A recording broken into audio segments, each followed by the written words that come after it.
Akkam jirtu daawwattoota keenya kabajamoo oduu isiniif dhiyeessaa oduu waliinan sabboontu lammiitii dursa matoota oduu.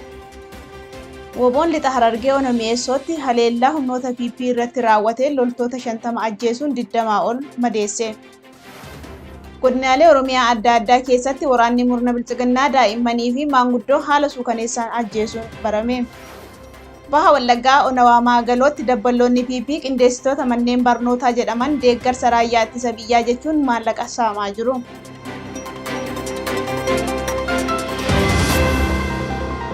Kunneen matoota oduu turanii amma gara bal'ina oduutti isin ceesisa. Waraanni bilisummaa Oromoo lixa Harargee Ona Mi'eessootti haleellaa humnoota PP irratti raawwateen loltoota 50 ajjeesuun 20 ol madeesse. Waraanni bilisummaa Oromoo zoonii bahaa Harargee lixaa Ona Mi'eessoo araddaa ittisa roorroo fi araddaa daalachaa sorraa iddoo jedhamutti lola guyyaa 3 walitti fufiinsaan gaggeesseen injifannoo galmeessuu beeksisee jira. Haaluma kanaan woboon zoonii bahaa Cibraan Elemoo Qilxuu haleellaa waraanaa sirna PP irratti raawwate kanaan loltoota murna faashistii Abiyyi Ahmed 50 ta'an yoo ajjeesu 20 ol madeessee jira. Kana malees lola kanaan qawwee kilaashii 12 hidhannoo mudhii fi boombii harkaa dabalatee meeshaalee waraanaa hedduu humna diinaa irraa booji'uun dantaa qabsoo bilisummaa Oromoof galii taasisuu injifannoo galmeesse jedha odeessi arganne. Godinaalee Oromiyaa adda addaa keessatti waraanni murna bilchiginnaa daa'immanii fi maanguddoo haala suukaneessaan ajjeesuun barame.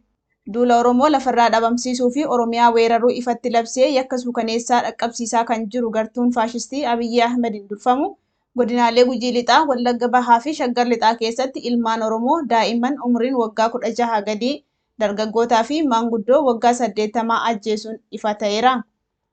Haaluma kanaan loltoonni murna faashistii PP godina lixa Shaggar Ona Aadaa Bargaa magaalaa Mogoriitti Guraandhala 4 bara 2023 daa'imman umrii 16 hin guunne lakkoofsaan 9 ta'an waraana bilisummaa Oromoo deeggartu jechuun gandeen baadiyyaa adda addaa irraa maatii jalaa qabanii buufata poolisiitti erga dararaa turaniin booda mana hidhaatii baasanii ajjeesanii.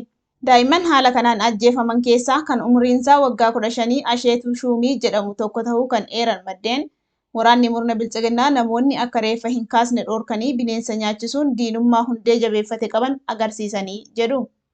Odeessa kibba Oromiyaa irraa arganneen ammoo godina Gujii lixaa Ona Bulee Horaa ganda Burqaa Eebbalaatti Guraandhala 4 bara 2023 akka lakkoofsa Habashaa Amajjii 27 bara 2015 humnooti gartuu bilchiginnaa dargaggoo Turee Dhugoo Elemaa jedhamu iddoo addaa Motoqomaa jedhamutti harka duubatti hidhanii haala suukaneessaan ajjeesanii gatuun dhagahameera.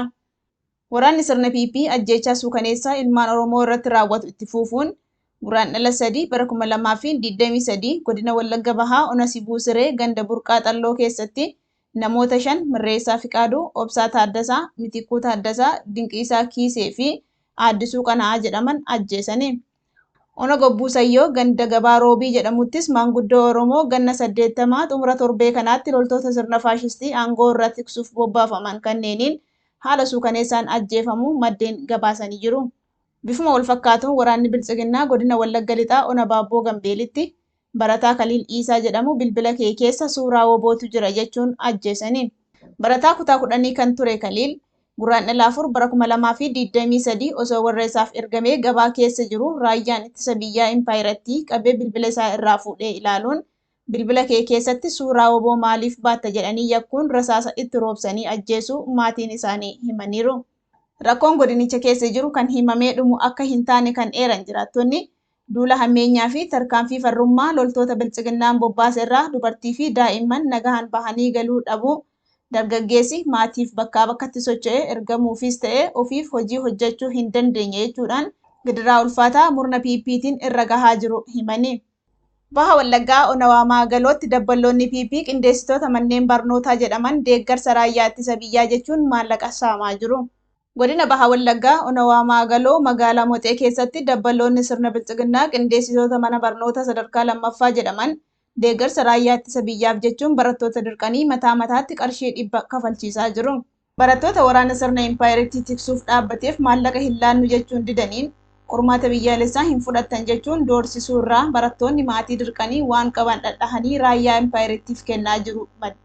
Barattoota waraana sirna Impaayiritti tiksuuf dhaabbateef maallaqa hin laannu jechuun didaniin qormaata biyyaalessaa hin fudhattan jechuun doorsisuu irraa Barattoonni maatii dirqanii waan qaban dhadhahanii raayyaa impaayiriitiif kennaa jiru jedhu maddeen.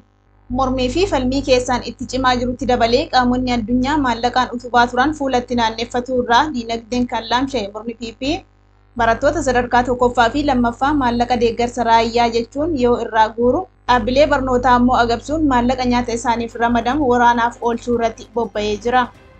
Egaa daawwattoota keenya oduun keenya irraaf qabnu kanumaan xumuramee jira. Nu hordofuu keessaniif galatoomaa.